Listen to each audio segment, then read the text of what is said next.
Greetings, I'm Jason and welcome to my comic book reviews. We've got 14 books to get through this week, so we're going to get straight down to business. And first up, we're going to start with two weekly books from DC.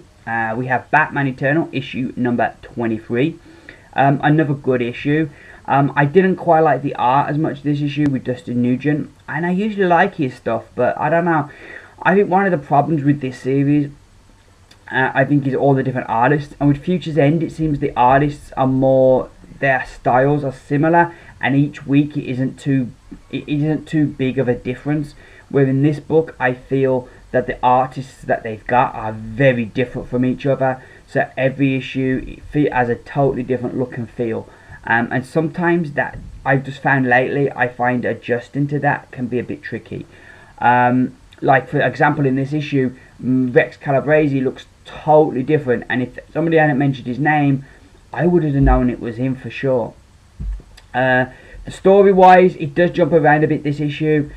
We get Batman battling the Architect, and we learn a little bit more about the Architect. We see Hush, and we learn who that guy was that he killed last issue, and we don't learn the link yet to the Architect of that guy, but we do at least get the plan on what they're trying to achieve with what they're doing to this tower.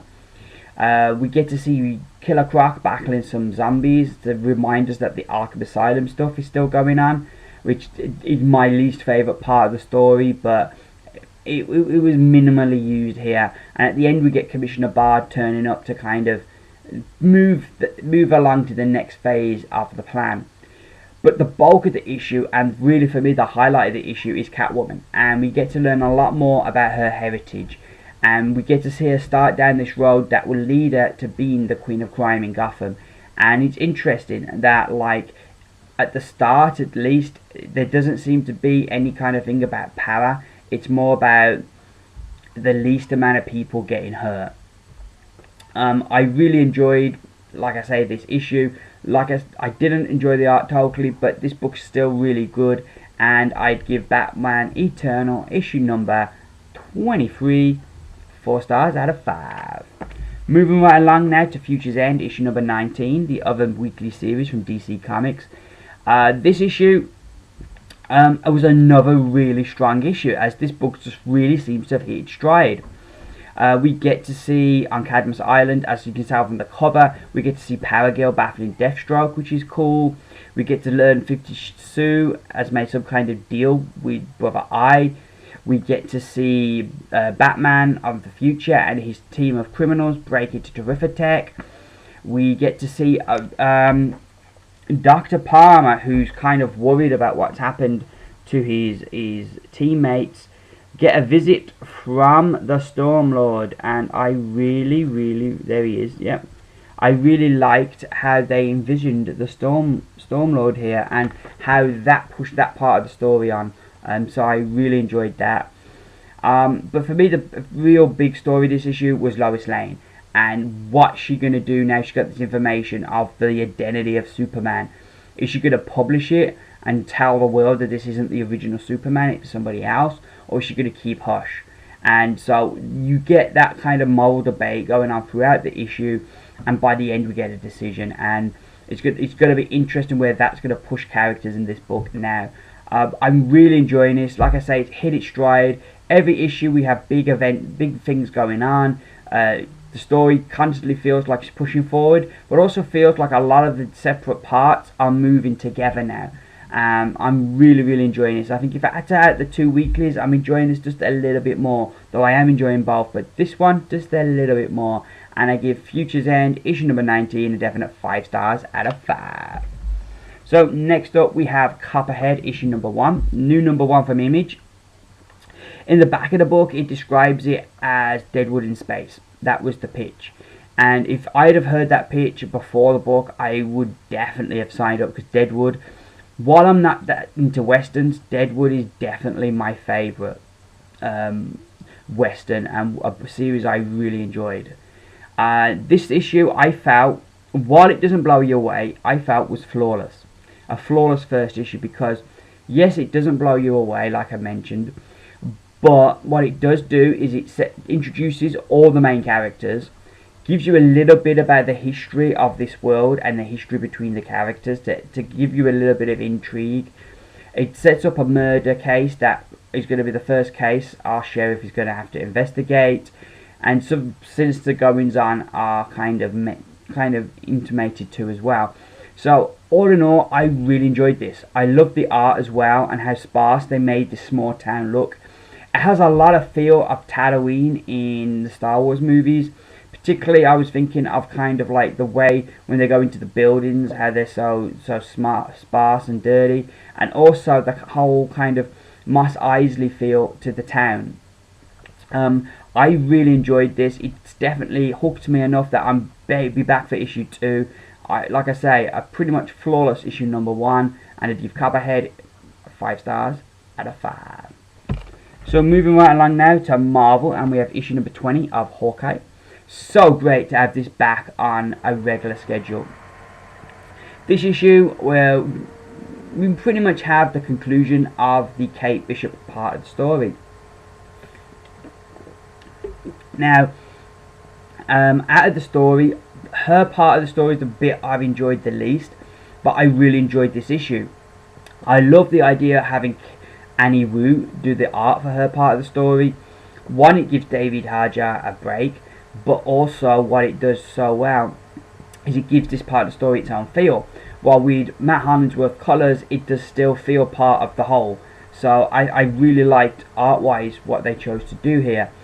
The story itself as well, I really liked. There were some bits where, because it's been so long, I kind of forgotten little bits and pieces, and I may need to go back and reread some of the issues to kind of bring myself back up to speed on the story. But I found this a really satisfying conclusion. Love the way it was written, the way we have it top and tailed by a phone conversation from 2 different perspectives. And I really liked that, because it really sets the intrigue up at the beginning of the issue, and it really answers a lot by the end. And I just loved how they structured that. And the story itself as well is very much written in a non-linear kind of way, but it's written really well enough that you never kind of are not following the story. You always follow, even though it's not in the time order of events happening. All in all, yeah, really great book. Just keeps being great. I'm sad if this is going to end, because I've heard talk that this is ending. It'd be sad if it's ending, but I think it will just be remembered as one of the greatest runs in comics. And I give issue 20 of Hawkeye 5 stars out of 5. We then have Spread issue number 3. I've been really enjoying this series, but I would definitely say this was the strongest issue so far. Our main characters, No, Molly and the baby, arrive in this kind of small kind of town, if it is will. It's what's left of civilization, and it's where people come to trade and to get clean. And so we see what the rest of the world is like, and what being the victims of this spread and this apocalypse has done to people, and how people are. There's some fantastic twists and turns in here.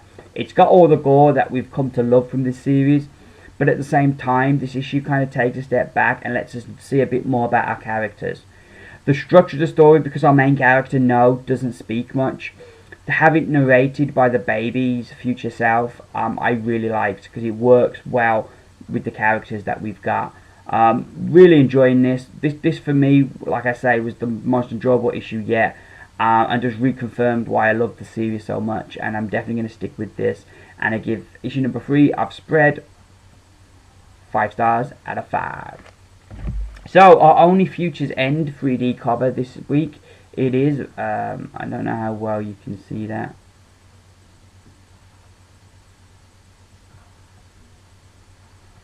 Our only Future End is Batman. The story itself is a nice kind of one-shot story. I've not read Detective Comics 27, but apparently the story in here is a kind of like a prequel to that story. Like I say, I enjoyed it. It was a nice Batman set in the future, kind of Elseworlds kind of story. It was fun. I liked the art. I thought that worked really well with the story, and yeah, it was good and it was fun. My only gripe would be I don't see how this is part of the Future's End, and I don't expect every issue to kind of tie into the main series. That would be impossible. But what I expect from each book is it gives me a glimpse of this world and how our characters fit into this world of the future that we've established in Future's End. Now, as far as I can recall, I don't think we've seen Batman in Future's End yet, the modern day Batman. We haven't seen Bruce Wayne or got any of that. So, you know, it would be interesting to have learned a bit more about Bruce Wayne and what his life is like in this future and what he's up to. Also, this should click together with Detective Comics. While they shouldn't be stories that carry on from each other because they're one-shots, but the Batman in Detective Comics should feel like the Batman in this, and it doesn't. They both feel like they're in different futures, and you know that was a gripe, that there isn't that consistency across the board. Other than that, like I say, it's a really fun story that I enjoyed, but it didn't need to be Future's End. They could have just saved it for, you know, spare issues somewhere down the road of Batman. But yeah, so in that way it was disappointing, but it was still fun, and I'd give issue number 1 of Batman Future's End 4 stars out of 5. So now making our jump over now to Marvel for a bit, we have Captain Marvel issue number 7, and the one word that sums up this issue is fun. This was a really fun issue as Captain Marvel, along with a new sidekick Tick, returned to her ship, which has been looked after by Rocket Raccoon, and we have all types of hilarity going on, as also a bit of intrigue as the ship has been attacked, but they don't know who by. Really great issue. I just really enjoyed it all the way through. I had a smile on my face. Loved the interactions between Captain Marvel and Rocket, and some of the things he's done to the ship are funny because he's still convinced that her cat is this alien called a Firkin, and he's like, we can make money from this thing, and it's really cool. And I like some of the twists as well. With a real fun book, and I give Captain Marvel issue number 7 5 stars out of 5. Now the opposite of fun, we have Fantastic Four issue number 10. I enjoyed this, but this isn't a fun book as we continue to see our Fantastic Four's descent into darkness. Ben Grimm is in prison for the murder of the Puppet Master, and he meets an ex-partner in prison who has it pretty much is going to make his life a misery. So things are looking grim for the Thing. We have Johnny Storm's continuing downward spiral. We have Sue Richards making some very questionable choices that are certainly going to have some real bad consequences for her down the road. And it all leaves Mr. Fantastic by himself to battle the new Frightful Four. Really cool last page. I really enjoyed this. No Future Foundation kind of to give us that hilarity this week or that brighter side. It's all kind of bad things happening in this issue, except for the end where we get a little bit of hope. I like the whole feel that there's a bigger plan going on here, that there's somebody behind all of this. And James Robinson's clearly thought this out long term and telling a long term story. And I'm enjoying that, and I'm enjoying, because you know at some point they're going to reach rock bottom and they're going to come back, and they're going to find out who's behind this and they're going to strike back. And while it's difficult to see these characters I care about go through bad stuff, you know at some point things are going to turn. But this, I really enjoyed this. The art by Mark Lamin I really liked as well. Though Leonard Kirk has made the book his own, I thought Lamin has come in and done a good job filling in.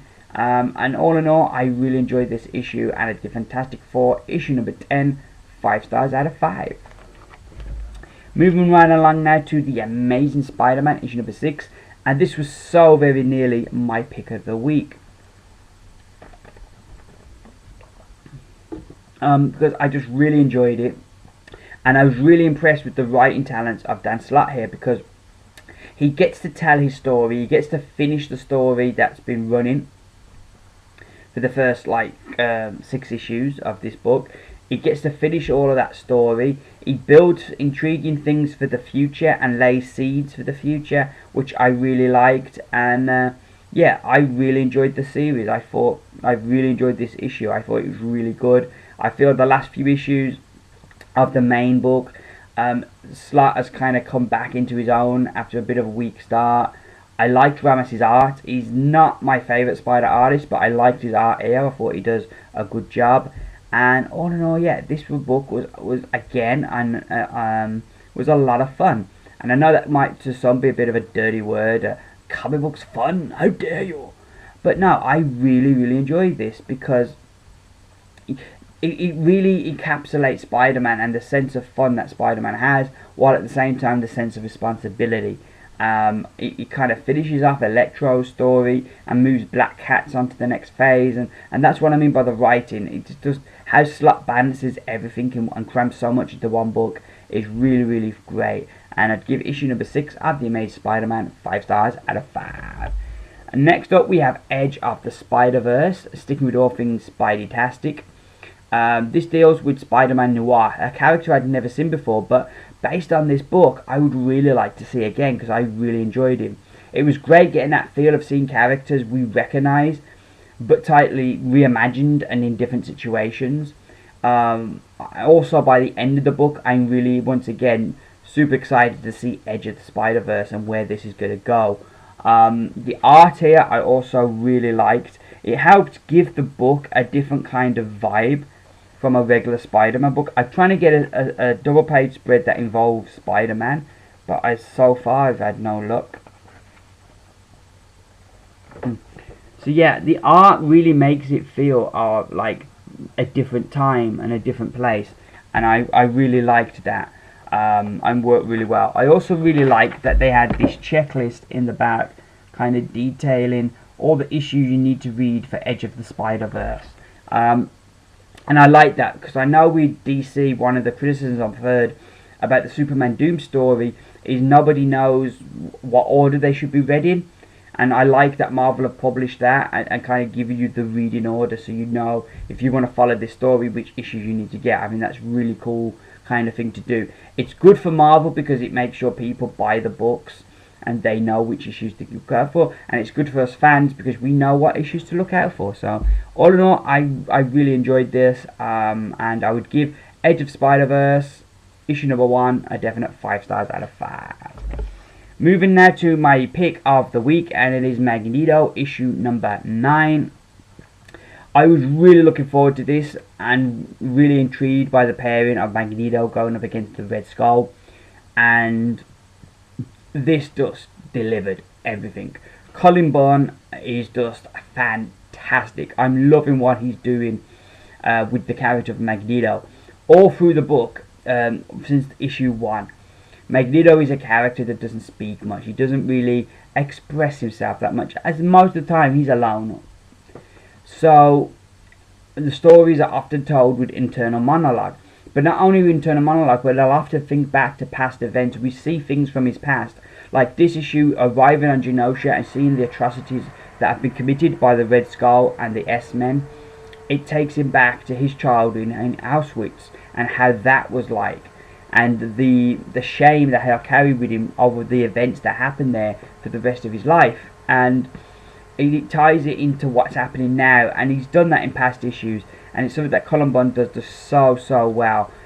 He really has found Magneto's voice and made him a character that is not just intriguing, but at times you do kind of really feel for, and I'm just really enjoying it. Like I say, this issue totally delivered. The art was great. Last issue I felt was hurt with the art because some of the faces Magneto was pulling didn't work, but this issue I felt art all the way through was spot on. Story is a bit grim and it does end in a very dark place, and I'm really scared for what's going to happen next, but at the same time there's no way I couldn't get the next issue. I bloody love this. Definitely, if this is an example of what March to Axis, sorry, as well as the whole Axis event is going to be, I'm really looking forward to this, and I'd give Magneto issue number 9 would definitely, without a shadow of a doubt, be my pick of the week.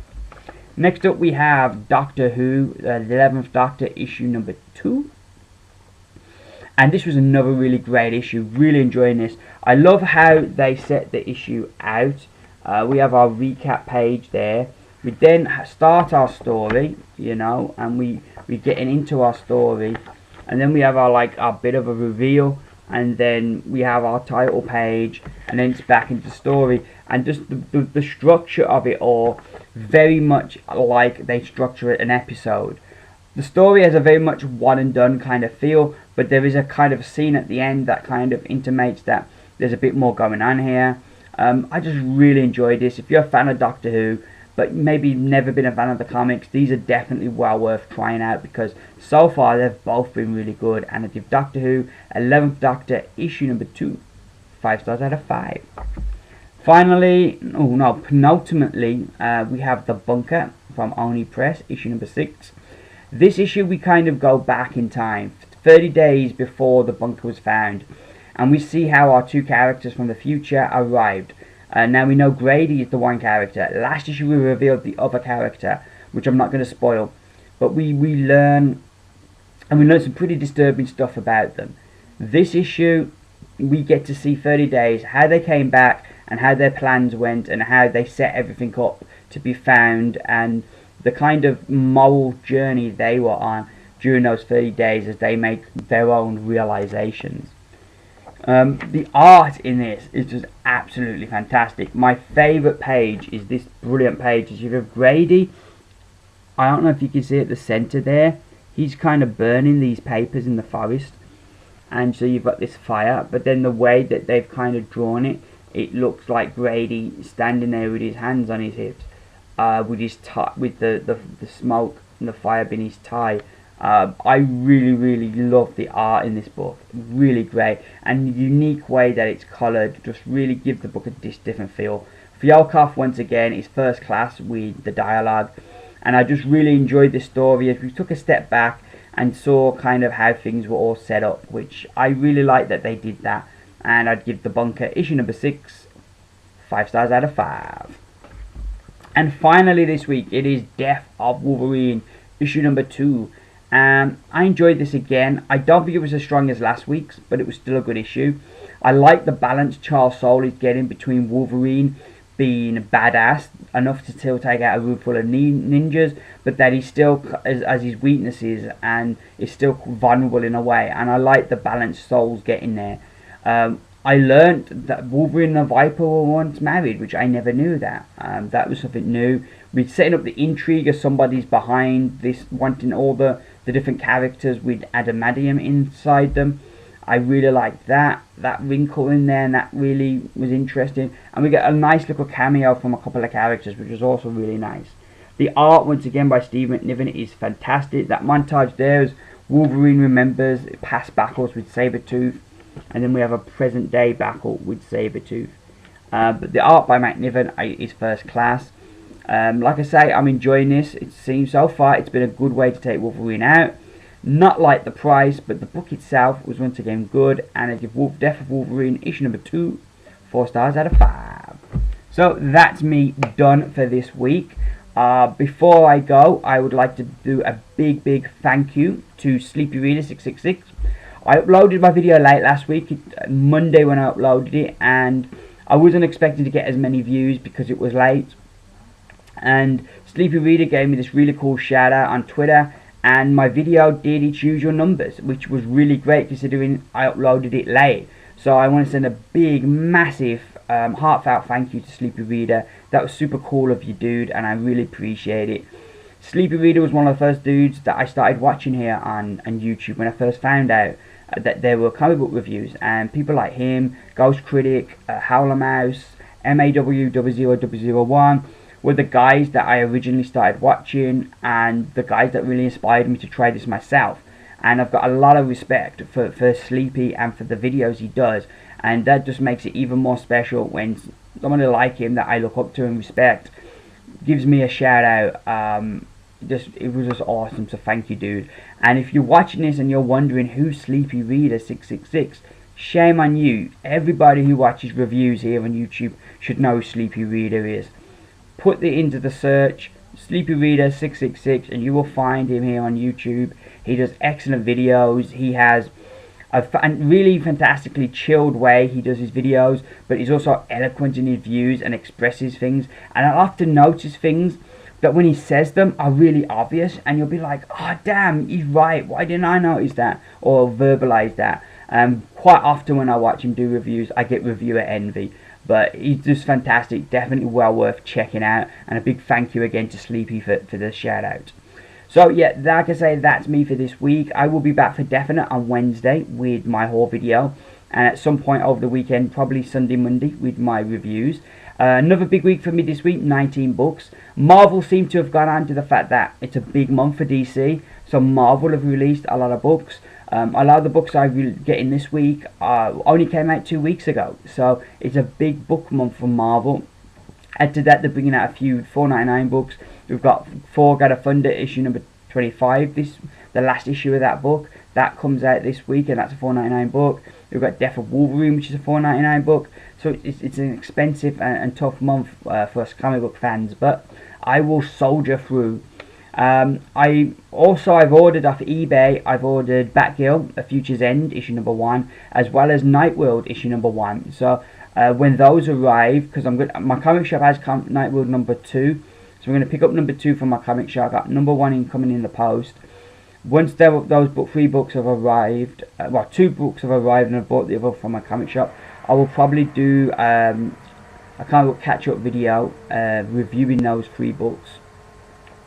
So that will be, but I don't know what day that's going to be up. It could be up Tuesday, it could be up Thursday, Friday. Time will tell. But at some point this week, expect to see a comic book catch-up video as well. So all that leaves me to say is thank you very much for watching. If you like my video, please give me those beautiful thumbs up. Let me know you like what I'm doing. I've been Jason. This has been my comic book reviews video. Bye for now.